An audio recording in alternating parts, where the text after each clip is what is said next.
everyone. So today I want to talk about Sylvie's love, and I want to discuss some of the messages that were in the movie that resonated with me, that I feel like are important. I highly recommend this movie. I hope you guys watch it. I will not be spoiling this movie for you, so please continue watching if you have not seen it. So Sylvie's Love was written and directed by Eugene Ash, and it premiered on December 25th on Amazon. It stars Tessa Thompson and Nnamdi Asomugha. I am familiar with Tessa Thompson. I'm pretty sure most of you all are too. I wasn't as familiar with Nnamdi. I did not know that he was an actor. I didn't know that he was a producer. But I did know he was married to Kerry Washington and that he is an ex-NFL player. So I did know that about him, but I didn't know he was an actor until I saw the trailer for this movie. So Sylvie's Love is a drama. It is set in 1950s Harlem, New York, and I love this time period. I always say that I was supposed to be an adult in the 60s. Like, I know this movie is set in the 50s, but I just love this time, this period, this era where the people were just so high class. They dressed up. They were very modest and conservative. Yeah, I was definitely supposed to be an adult in the 50s. I would have fit in so much better in the 50s. I like to dress conservatively, modestly, so that was definitely a time period that I would have thrived in. Right now, not so much. But this movie explores two young people who are trying to figure out their lives and what they want for themselves, and also trying to figure out their love life and who they should be with, and the complications that come with them loving each other and that come with them deciding not to be together and deciding to be together. So their love story was complicated. It was not perfect. They definitely did not have the picture perfect fairy tale love. But I will say that this was a very simple love story, even though it had its complications and obstacles. It was very simple, very elegant, and extraordinary. That was one of the themes throughout the movie, was extraordinary love. But there are four main points that I want to make, and messages that resonated with me that I want to talk about. So number one is to define your own path for yourself. Define your own path. Do not let other people define your path for you, because you may wake up one day and be dissatisfied with your life. Don't take the safe route. The safe route always seems comfortable, and it always seems like you will be satisfied and content with your life because you went the comfortable, safe route. But comfortable does not equal happiness. Taking the comfortable route, there's less risk involved with taking the comfortable route. However, no risk, no reward. So either way, you're taking a risk, honestly. If you take the comfortable route, you run the risk of not being satisfied. If you take the risk and go the uncomfortable route, you may fail, but at least you tried. So that's a very important point made in this film, is take the risk, follow your dreams, follow your passions. Don't let other people talk you out of your dreams. Keep going even if you fail. Keep trying. And again, you need to define your own path for yourself. You are the captain of your own ship.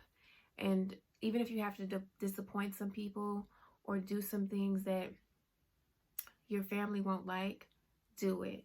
Because again, you run that risk of dissatisfying yourself while trying to satisfy and please others, and while caring so much about what other people may think of you. You're better off choosing your own route. And if you do follow the wrong path, you can always turn around and go the direction that you want to go. You can always stop yourself and create a new path. So just because you take that path that was comfortable doesn't mean you have to be stuck there. It doesn't mean that you can't follow your own dreams. It's never too late, okay? So that's number one. Number two is, if you love something, let it go. And if it comes back, it was meant for you. Don't force things. Don't force things. Don't grasp onto people. If they're trying to go, let them go.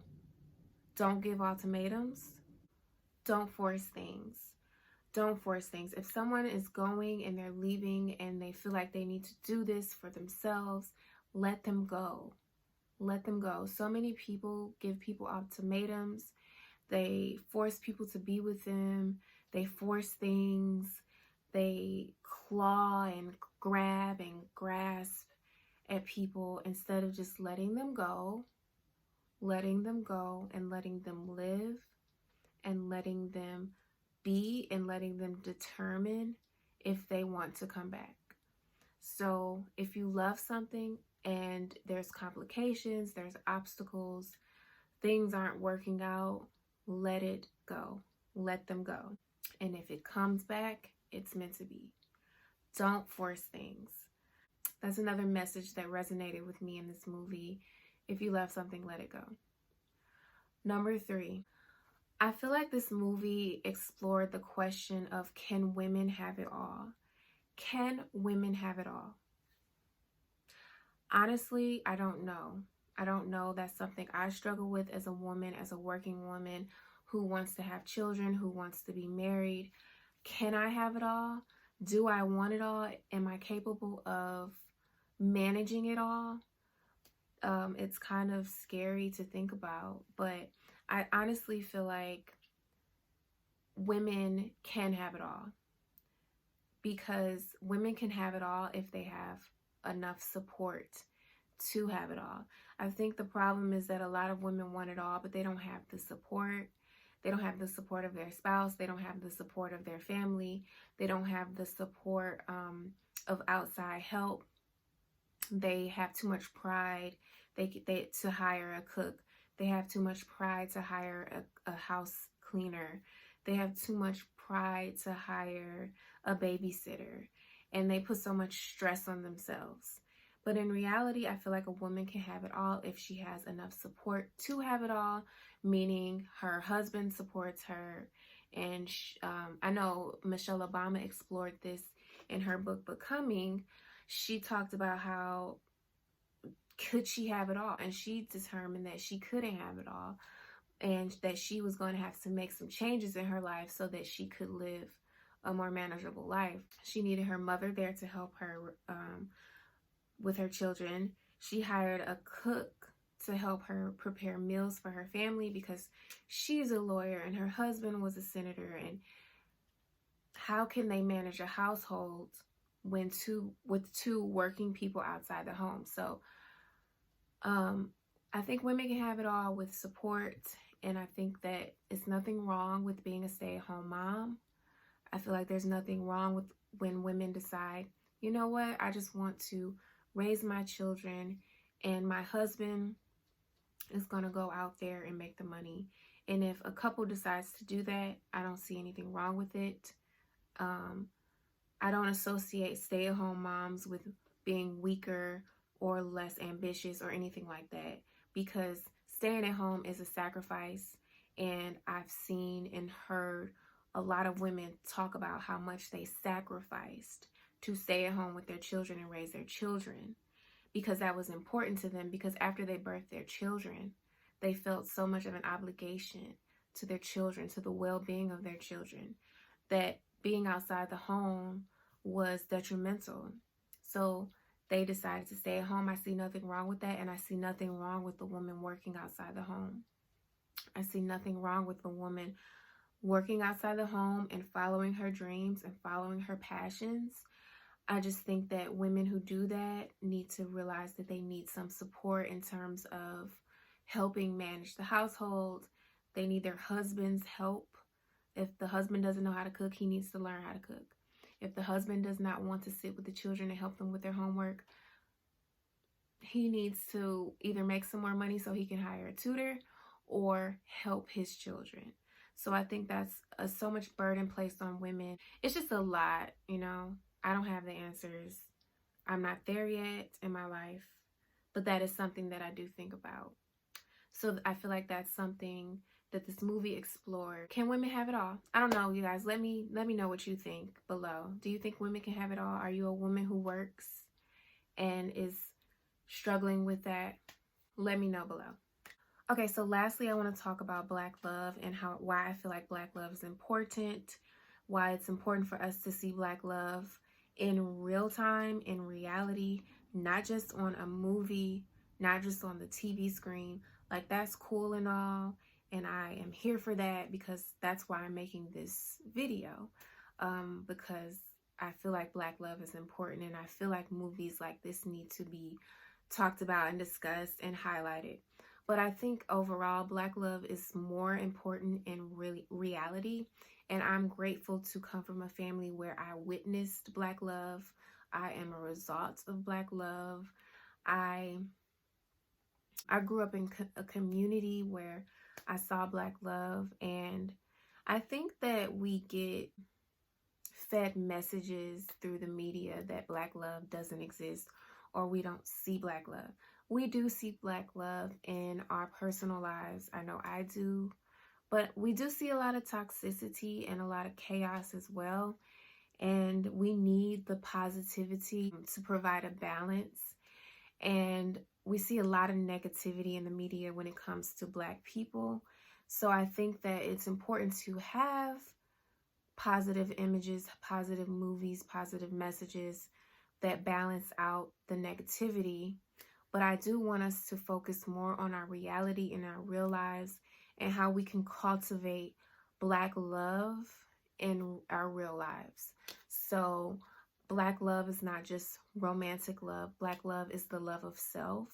And I feel like it's very important to love yourself, because when you love yourself, you can be the light in your own life and a light to other people. And we have to love ourselves. We have to love our families. We have to love our communities. And we have to realize that love is important. Love is important.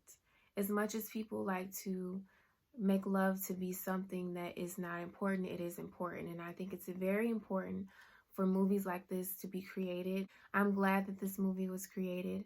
I think it shows us how love was developed in the past, how people had to see one another in real time, in real life, how people had to create and maintain relationships in real time, not through a social media app, not through email, not through a phone screen. They had to see each other in person. They had to speak to each other in person. They had to be real with each other in person. So it was really good to see that, to see this way, the way that their relationship developed, their love developed, and just, you know, it was a blast from the past. And I really enjoyed this movie. I think Black love is important. I think that the media tries to satisfy everyone by making interracial relationships seem like the type of love that everyone's interested in and that everyone's doing.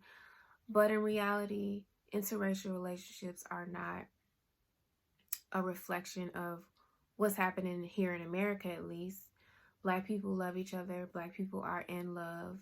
And if we are all desiring representation, and we think representation matters and representation is important, and movies should depict our real lives, then movies need to show more Black love, because that's what's really happening between Black people. Is Black people are in love. Black people are getting married. Black people do date interracially, but they date more of them each other than they do other races. So I think the media likes to use interracial relationships to satisfy everyone. They can kill two birds with one stone.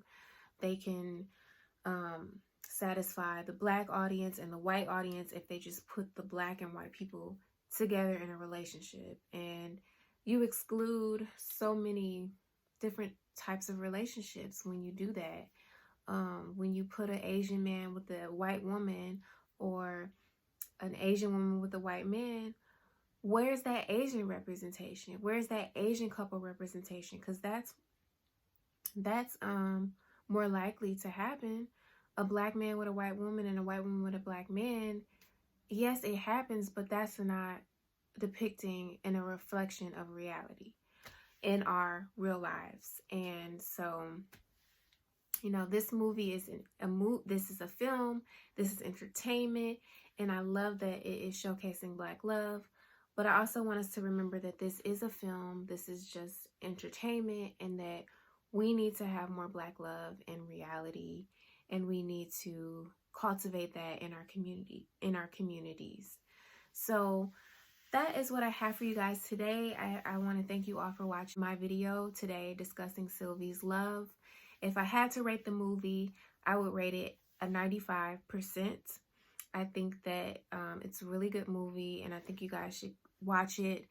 Right now, we can't go to the movie, so you can easily watch it. I highly recommend this movie and that you all watch it, and let me know what you guys think about it below. If you've seen it, what were your thoughts? And I thank you all for watching. Bye.